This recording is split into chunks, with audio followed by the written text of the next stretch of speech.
Hello guys, today we're talking about the FiiO DM15 R2R, a digital audio player that stands out because it uses a rare R2R ladder DAC design instead of the more common Delta Sigma setup.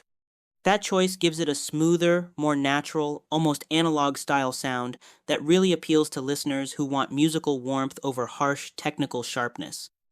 The build feels premium and durable, with a clean, modern chassis, plus a mix of touchscreen controls and physical playback buttons that make it easy to use both at home and on the go.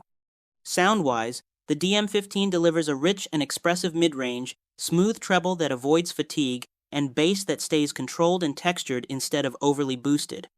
This tuning works especially well for jazz, acoustic, classical, and vocal-heavy music, but it's still versatile enough for modern genres.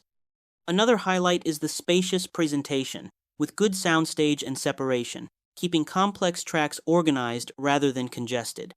Power output is strong enough for most in-ear monitors and portable headphones, and it supports a wide range of high-quality audio formats.